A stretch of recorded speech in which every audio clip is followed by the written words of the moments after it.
while I have this opportunity, I want to touch on a couple things, man.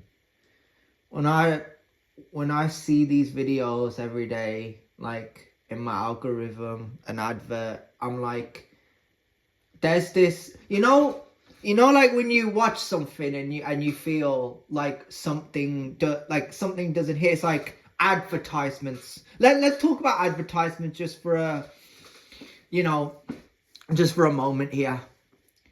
Whenever I see an advert come on, um, I'm not like intrigued by a product that they're selling me. I'm like, I don't get that feeling like, oh my God, that they're having a sale, or like, that like, depending on where you're watching the advert, right? If you're watching an advert, like that's what this whole generation's become. It's become commercials and advertisements instead of actually consuming what it is that you want to consume, right?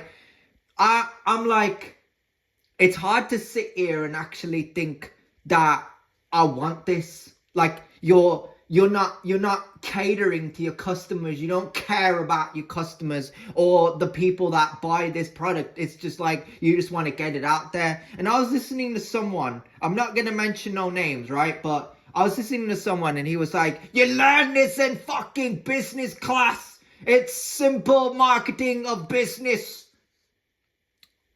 Literally, that's true. You have to learn everything there is about business. You have to learn everything about selling products. If that's what you want to do as a profession, right? And you want customers, you have to start, getting out there. I believe that there are good business people out there. I'm not going to say businessmen, right? Because women could do business as well. So, that there are good business people out there that are interested in and all those things. But this generation, I feel like this new generation, I feel like they're gonna learn it late, bro. Like I look at celebrities now. I look at some of the directors that made films, some of the best films I used to grow up watching. They're old now. Some of the actors, it's like there's a reason Hollywood are milking them dry till there's nothing left.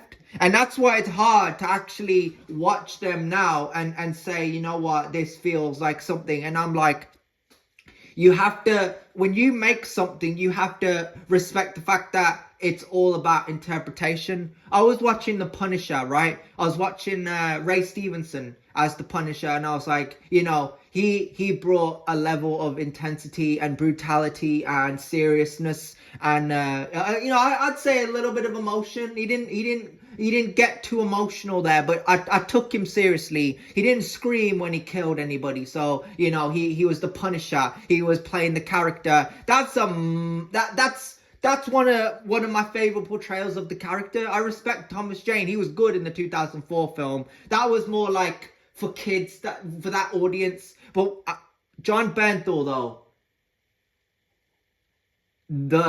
the fact that he's not allowed to fully play with the character, I don't know if this is true because he acquired the rights to play the Punisher. I just don't know what's going on with that guy. I just don't understand no, I'm talking about the character. There's nothing wrong with John Bernthal. It's like, you got to think of it like this, like when you get the rights to play a character, you got to take a risk with that character. You got to be able to say, this is what the fans need. This is what they want to watch. We need to make it like it's a respectful balance, make it serious. I feel like with Ray Stevenson's Punisher, he's kind of up there as the best, and that's my opinion. These are superheroes. This isn't about this day and age. It has nothing to do with politics. This is how it is. This is how I feel. And I watched the first season of Punisher. I'm not really interested in watching anymore. I feel like the moment he admits that he's retired and he's okay with being retired, I'm like, I'm done, bro. I'm done, bro. Like, you're not wearing the skull logo. You're not wearing the costume. You're not playing the character that is presented to you.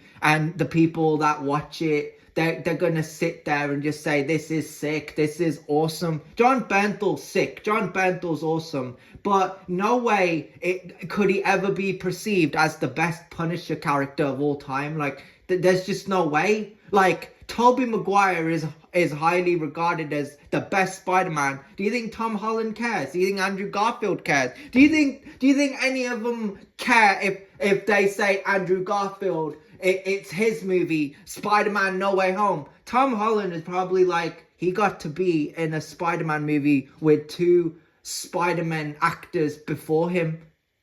Respect to Tom Holland, bro. I don't even want to say a movie belongs to a person, but like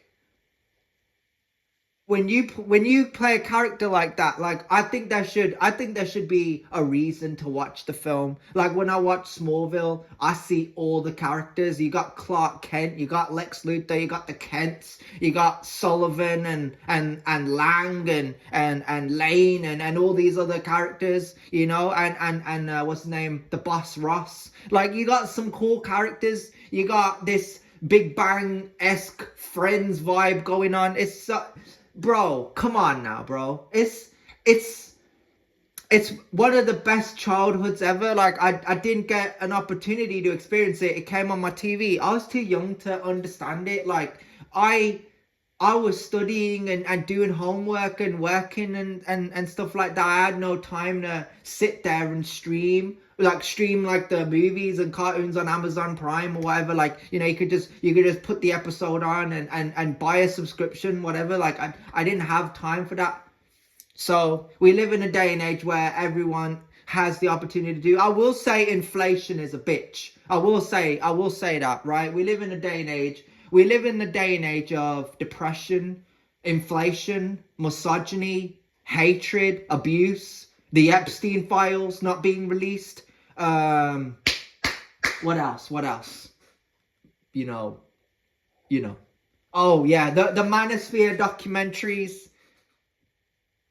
the people on the podcasts. It's a humiliation ritual, bro. I feel like everything online is a humiliation I was gonna say wrestling. It's not wrestling. In WWE, oh my god, that's a humiliation ritual. What are they doing, bro?